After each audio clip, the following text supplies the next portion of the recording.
15 años, MDZ Radio. Desde el bit hasta el dato social, novedades para no pasar por alto. Aquí sale resumen de noticias ya, según la perspectiva de unos primos a los que hace tiempo este robotín no visita.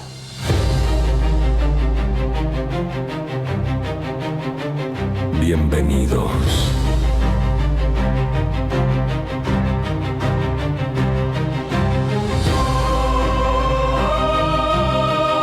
Bueno, 17:30, justo la media hora pasó nuestro primer programa. Ya llegó nuestra invitada, se ubicó. Bienvenido. Estamos en Mendoza. Bienvenidos. Le damos la bienvenida a ella. No, todavía no va a salir, pero vamos a ir como... de una y el dato clave del calendario para Mendoza. Son las noticias. Sí. Mendoza, sí. Paso internacional habilitado. Sí, ¿cómo Gran está? flujo de tránsito en el Paso Cristo Redentor bajo buen tiempo. Sí. Mientras la provincia alista el operativo de turismo interno para el próximo fin de semana. ¿qué tal? Argentina, Sí. tensión en el Congreso. El oficialismo busca acuerdos clave con gobernadores para tratar el presupuesto y los proyectos fiscales en la Cámara de Diputados. Sí. El mundo, incendios en Europa. Sí. Varias regiones del sur del continente combaten focos activos de calor extremo que obligan a evacuar poblados enteros. No es nuestro caso. No es nuestro Ojo caso. con el calendario Mendoza. Sí.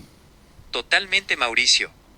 Hay que remarcarlo bien fuerte. Sí, que- El lunes 17 de agosto es Sí. feriado nacional e inamovible en conmemoración del paso a la Ok. inmortalidad del general Don José de San Wow, Martín, nuestro padre de la patria Sí, y máximo claro. héroe de la gesta libertadora desde Cuyo. Epa, bien. Así que en Mendoza y en todo el país se viene un fin de semana largo para descansar y rendirle homenaje al gran capitán. Bien, muy bien. Mesa servida y noticias al día, Mauricio. Ok, bueno, Podés- bueno, ya está, viste, se habla también mucho. Igual, bueno, el lunes es feriado. El lunes, según lo que yo entendí, una cadena de mails que cada vez entró menos, les pido disculpas. Creo que nosotros no salimos en vivo, creo, pero nosotros a esta hora, ya creo que hay una programación habitual. Javier Castro sale de jirafa, está en la jirafa.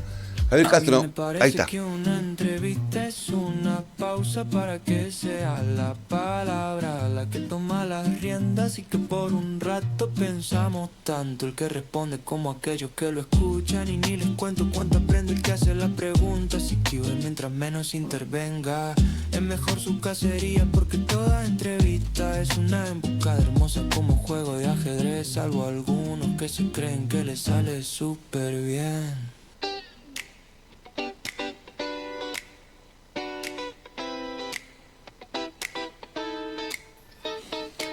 Bueno, ahí estoy entonces con miles de cosas. Bueno, acá estamos. Bueno, vamos a ver. Estamos en la segunda mitad de nuestro programa. Está nuestra invitada. La vamos a presentar y le vamos a dar la bienvenida. ¿Te parece, Javier? Hola, Paula, ¿cómo va? Hola, Mauri. Mira, ahí ¿Cómo está, estás? te estás viendo, ¿viste? Ah, mira, ¿Viste? me acabo de enterar que la televisión y la radio son una. Sí, bueno, sí, es verdad, Pauli, es verdad. Yo pensé que sabías ya que habías entrado al siglo XXI, esto es un streaming que se llama, en realidad estamos saliendo al aire, bueno, es socióloga, es rarísimo tener que explicar a un sociólogo algo, Claro. acá, mira, dice, Paula Enceslas, socióloga, publicará el libro de su padre, David Enceslas. Eso es un resumen muy estricto y muy verdadero de tu... Y eso es verdad, sí. Sí. Es escueto, pero es cierto.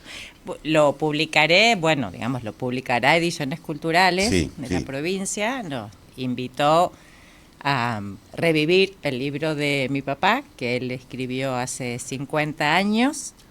50 años ya, Pauli, claro. 50 años Wow, y bueno, ahora a mis 55, bueno, lo vamos a publicar. Mira, ahí estamos viendo, porque salimos por el aire tradicional, como es la radio, Paula, pero también tenemos esta modalidad, no, de verdad lo digo, no estoy diciendo Sí, chiste, sí, irónico. estoy aprendiendo un montón. Entonces también salimos por streaming, como nos estamos viendo, estamos saliendo por las redes sociales y por YouTube, además, en vivo, y estamos viendo, quienes tienen esa posibilidad de seguirnos, están viendo como el libro original de David, esto a lo que se refería Paula, al de que vamos a hablar toda esta mitad de programa, esta última mitad. Yo estuve esta semana, cuando te presenté, creo que fue ayer, que conté que ibas a venir, también hablé de Natacha, hablé de tu padre, hablé del libro, obviamente, que es una gran obra que quedó inconclusa en una parte por la muerte abrupta de tu padre, el libro que escribió hasta el final, dictó hasta el final de sus días, en el año 75, eso también dije. Y ayer fue el cumpleaños de tu madre, ¿no? Sí. Y dije, la negra Naman García. Me retaste cuando ayer, como que me había olvidado, no me olvidé. Así que me gustaría, para empezar, que nos ordenemos, es que hablemos sobre David, ¿no? ¿Quién fue David? Porque muchas personas, imagínate, si falleció hace 50 años, no tienen mucha idea. Quienes lo conocieron y quienes estuvieron bajo su influjo de cultural, ¿no? Educativo, porque sabía un montón de cine, dije, sabía un montón de todo, la verdad. Entonces, ¿sabes qué hice? Ahora, con vos presente, le pregunté a la inteligencia artificial, a nuestro amigo Robotín, que nos hiciera una semblanza. Esto yo no sé lo que va a decir, y bueno, pero vamos a ver qué dice. A ver. ¿Te parece?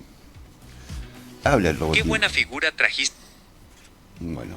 a la mesa para terminar la semana? Acá aceleré los procesadores al máximo para Claro. armarte una semblanza bien sintética y con mística sobre este talentazo de las letras y las tablas. Sí. David Eisenstat, No. el Más o cronista del menos. alma y del escenario. Sí. David Eisenstadt es de esos personajes entrañables del campo cultural. Me ha Una pluma pasado. versátil y aguda que supo habitar varios mundos con la misma pasión, combinando el rigor del periodismo con la sensibilidad del teatro y la literatura. El periodista de raza tuvo una trayectoria destacada en los medios gráficos y culturales, Claro. caracterizándose por una mirada analítica, crítica y sumamente humana. De Bueno. esos cronistas que no solo reportan la realidad, sino que la interpretan y le encuentran la grieta lírica o social, Exacto. el dramaturgo y la escena. Bueno, en las pará, vamos a ir por partes, ¿no? Sí, Robotín, vamos a a mí me parece que precisarlo. está zaraseando, está zaraseando. Pero eso porque No, tampoco... pero está Sí. bien para hacer su intento. Vamos a decir que tu padre no nació en Mendoza, tu Ah. padre nació en Buenos Aires, y vos contanos cómo fue que llegó acá y bajo qué circunstancias. Bueno, mi papá nació en Buenos Aires en 1931. Villa Crespo. En Villa Crespo, barrio de judíos. Sí, claro. Estuve ahí el fin de semana justo por ahí. Judíos polacos, muchos judíos polacos. Judíos polacos, hijo de polacos, mis abuelos polacos, que se habían venido durante la Primera Guerra, bueno, pero en la Segunda Guerra toda la familia que quedó en Polonia, bueno, murieron en los campos de concentración. Claro. Bueno, esa es como historia así familiar que la traigo porque en obras de mi papá, sobre todo en las obras de teatro, todo esa el sentir de los judíos o la pertenencia, más allá de que él no practicaba religiones, pero bueno, eso estuvo Está presente. Pasas y almendras es una de las, quizá la Una obra obra más... de teatro ¿no? representada, interpretada, estrenada en Mendoza, la interpretó Ana María Yunta y, y algunos otros actores famosos famosos, si Sí. eso fuera, pero bueno. No, pero bueno, yo leí esa obra y aún hoy tiene cierta actualidad, porque es un libro... Primero que David era completamente ateo. Un marxista-leninista no puede no ser ateo, ¿no? Pero Mira, también... vamos a revisar. No, cállate. Pero pará. Era socióloga. Sí. Tengo cosas que decir. No, ninguna de esas. No, lo que voy a decir es que David planteaba ya en esa época y recogía una especie de interna que hay dentro del judaísmo sobre los judíos ortodoxos, bastante tradicionales, clásicos, y aquellos que tenían cierto vuelo y salían un poco de la estructura religiosa. Entonces ya lo planteaba ahí. Él lo planteaba así como esa dicotomía entre, bueno, digamos, en definitiva era el capitalismo empresarial y digamos los de Maccabi y los de cultural, vamos a hacerlo más sintético, y digamos ¿no es y una cierto? izquierda intelectual. Bueno. Sí. Bueno, nada, como para precisarle ahí a Robotín, básicamente yo lo definiría como un intelectual. Mi papá era un intelectual, leía y leía. Sí. Y leyó hasta el final. Y hasta el final. Sí. Y vos lo sabés, Mauricio. No sé qué, no sé Mauri ha visto y ordenado esa biblioteca y Sí. la ha revisado y catalogado y clasificado. Y bueno. Bueno, sigamos. Entonces, David llega a Mendoza por un problema de salud, ¿no es cierto? Que necesitaba un poco más de aire. Claro, era asmático y le recomendaron el clima Bien. de Mendoza y se vino a vivir acá. Y acá entonces, lo más impresionante de David, creo yo, entre las varias cosas impresionantes, es que fue como un tipo global, ¿entendés? No se vino y se quedó acá, se aquerenció, sino que estaba como en contacto con, por ejemplo, los mejores organizadores de los cineclubes en Argentina, con los intelectuales que pensaban en el cine, con los directores de cine. Fue muy amigo de Torre Nilsson, tu padre, Sí. fue muy amigo de Fabio, asistió a Fabio como al nacimiento de Fabio, ¿no? Y lo fue como Ah. catalogando, que no es menor, ¿no? Leonardo Fabio, estamos hablando de uno de los directores de cine más importantes de la historia argentina. Y tu padre como registró esa parte de el inicio y la consolidación y la locura de Fabio, ¿no? Porque Fabio se venía a veces a tocar la guitarra acá y tu padre hacía entrevistas muy buenas. Eso vos lo sabes Sí, perfectamente porque lo has Sí. Bueno, sí, se vino, empezó a trabajar acá en la universidad, bueno, en cineclub. Fundó el cineclub. Fundó cineclub y conoció a mi mamá Sí, y se enamoraron sí, señora. y bueno, después nacimos Natacha y yo, Claro. que somos las hijas de David. Sí, señor. Y bueno, mi papá escribía muchas cosas, muchas. Hay 2 páginas y media del prólogo que yo escribí a esta edición que hicimos del libro de mi papá y ahí está esa historia. Y bueno, y en un momento mi papá se enfermó y estaba escribiendo ese libro. Claro, claro. Eso fue en la media de la década del 70. En el 75, durante el 75, pasó todo durante él a lo mejor venía escribiendo ese libro de un par de años atrás, entre otras cosas, y en ese año, desde enero a octubre, mi papá estuvo enfermo, y durante el transcurso de la enfermedad, con 2 operaciones en el cerebro mediante, él les dictaba a mi mamá que se sentaba a los pies de la cama del hospital, le dictaba lo que faltaba del libro, párrafos, correcciones, se acordaba de memoria, todos, obvio este es el relato de todos los que estuvieron allí, Sí, claro. Sí, sí, sí. fundamentalmente mi mamá, que además lo escribía, lo registraba todo en un diario para nosotras, y el libro quedó ahí, tipeado por mi mamá, casi completo, casi listo, y ahí estuvo 50 años, pasó por tus manos, Sí, pasó por sí, mis manos, sí. lo vimos. Libro y extraordinario en varios sentidos. en ¿no? un, Y se banca perfectamente este medio siglo de haber estado relegado. y después de estos 50 años, en un momento que surgió la posibilidad de publicarlo, bueno, hubo que ponerse a leerlo, revisarlo, ver, En tu caso, digamos, en tu caso. y fue mi caso. Pauli, entonces vamos a dar como lo más técnico del libro. Este libro va a salir por Ediciones Culturales de Mendoza, supongo. Sí. ¿Tiene alguna fecha de salida? En principio va a estar disponible para la próxima feria del libro, que es en octubre, Ujú. la Feria del Libro de Mendoza, Sí. así que esa es la idea. Muy bien. Y a ver, yo me gustaría, bueno, también vamos a decir que David trabajó mucho en los mejores experimentos periodísticos que hubo en la década del 60 y del 70 en Mendoza, especialmente en la experiencia de Jacobo Timerman con el diario llamado El Diario, cuyos dueños eran los Colton. Fue un diario de avanzada, fue el experimento que hizo Timerman para luego lanzar La Opinión cuando este diario mendocino quebró y se fue, entonces volvió Timerman a Buenos Aires y lanzó La Opinión, que fue un diario que marcó al periodismo argentino, y David batallaba allí. Sí, trabajó, bueno, en varios de los medios de esa época, bueno, y como un activo culturalmente en escribir sobre todo. Sus notas periodísticas, bueno, ahora colaboró también en la puesta a punto, digamos, del libro. Básicamente hizo también un prólogo Jaime Correa, Sí. y él rescató mucho de la historia, de la trayectoria laboral, intelectual de mi papá en Mendoza y los distintos trabajos, los sitios por donde pasó. Eso se puede ver ahí.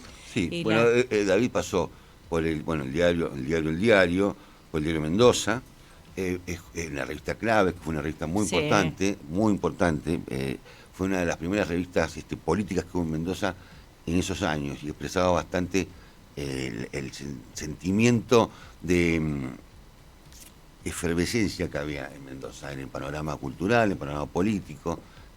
Fue un gran experimento. Y después creo que tiene varias intervenciones en revistas muy específicas de cine, las que editaban el Cine Club Núcleo, el famoso Cine Club Núcleo de Buenos Aires, y siempre, como decías vos, o estaba escribiendo una obra de teatro, o escribía sobre una película, o escribía sobre directores. David era muy fanático de Orson Welles, ¿no es cierto? Citizen Kane. Citizen Kane, exactamente. Y era claro, porque David tenía una formación marxista muy fuerte, Claro. muy fuerte, tenía esa visión marxista sobre todo, pero le encantaba el cine no digo de Hollywood, pero sí el cine norteamericano. Ahí hay dos cosas que yo creo que por ahí lo caracterizan bastante. Por un lado, bueno, lo que mi papá sabía de todo era realmente... Insoportable. Parece Robotín. Parece que era, claro, que era Robotín Sí, 3.0, porque sí, realmente sí. eso es una... y además, mucho de lo que yo sé de mi papá me lo ha dicho mi mamá. Sí, Nos claro. los ha contado mi mamá porque, bueno, éramos muy chicas cuando él se murió y siempre, bueno, con esa mirada del amor, ¿no? Pero también enseñándonos que mi papá hacía prevalecer la calidad artística de cualquier obra que veía o tenía en su mano por encima de la... Sí, su pensamiento ideológico, la su estructura. posición política del que lo hacía, a pesar de que él era un estricto defensor y que por eso su marxismo y ahí su militancia marxista, un extremo defensor de que cualquier actividad intelectual, cultural, artística tiene implícita una mirada política, es ineludible pasarle por alto y Claro. es necesario hacerse cargo de ella, y eso está en el libro. Entonces, como esa, a pesar de no una neutralidad así como en el medio de dos cosas, sino una posición neutra, no tanto neutra como profesional, una mirada de la década infame y el cine de esa década, Sí, que fue sí. lo que alcanzó a ser, politizada, pero no, pero no político. O sea, Bueno, yo sospecho que no debe, o sea, pese a todo esto que estamos diciendo sobre sus posturas políticas, sospecho, porque claro, es incomprobable, que era un tipo incómodo para los camaradas, digamos, porque era un tipo que básicamente portaba esto que decís vos como estandarte. Claro, y sí, incómodo porque, bueno, David era una figura reconocida. Claro. Sí, sí, sí. Y, Ha bueno, sido maestro de muchos, profesores universitarios luego, Sí, ¿no? Recuerdo Mario Franco. totalmente. Ha sido también inspiración para gente de teatro, ¿no? Pienso en Cristóbal Arnold. Ha sido inspiración para, bueno, pues, qué sé yo, la verdad que es bastante vasto hablar del asunto porque, aparte me pasa eso, esa cosa emotiva que hay, ¿no? Que un libro que conozco hace muchísimo a la perfección, que sale a la luz, me encanta. ¿Y cómo fue trabajar con eso, Pauli? Porque también imagino que es como complicado para una hija hacer eso. Ajá. Bueno, eso fue toda una situación, ponerme con el libro, empezar a verlo. Lo primero fue darme la posibilidad de que algunas cosas que leyera no me iban a gustar. Así, no vale. Mi papá. Bueno, porque la figura de mi papá particularmente es fuerte para mí desde lo intelectual y desde todo, ¿no? Bueno, fue una cosa absolutamente amorosa. Me di cuenta de algo, que 2 o 3 cosas que las menciona en el párrafo, en el prólogo. Cada párrafo que está ahí está por algo. Yo me di cuenta, esta persona sabía lo que estaba haciendo. Sí. Este es un escritor que sabía cómo se escribe. Entonces, por eso está este párrafo acá y lo pone para después decir esto. Me llamó muchísimo la atención. Hay cosas que son hasta... Hace referencia en un momento a cuando Libertad Lamarque abandonó el país. Entonces yo leyendo, por ejemplo, cosas de esa naturaleza, bueno, me sentía como si yo fuera una editora o ubicándome Tuviste que hacerlo. Lo hice, bueno, pongámosle, lo sentí como su consentimiento para hacer eso. Pero digo, bueno, a ver, ¿por qué se fue del país? ¿Cómo dejo esto así? Él había evitado hacer todo el comentario, digamos, circunstancial de que se fue del país porque se peleó con Eva Perón y porque Eva Perón, o sea, y conociendo su postura, a ver, voy a decir militante, pero conociendo su postura intelectualmente militante, digo, no hizo eso como propaganda, básicamente. No quiso ponerlo acá, lo pasó por alto y esto... toca muy bien la parte en la cual empiezan a haber todos estos conflictos entre el peronismo y las grandes productoras de cine, que sobre todo eran filiales de Hollywood. Claro. Que era un tema que Perón había como sellado la salida de capitales, entonces por eso también se filmaba tantas películas acá. Y todo ese fenómeno también está puesto, la década infame está obviamente bien, muy más que bien básicamente retratada. porque es lo que alcanzó a escribir, él tenía la pretensión de llegar hasta el 75, bueno. Sí. Me parece que tenemos que ir a una tanda, mi amigo Javier, y volvemos entonces con Paula y vamos a hablar de, supongo que energía nuclear. Esto es Bot y Yo.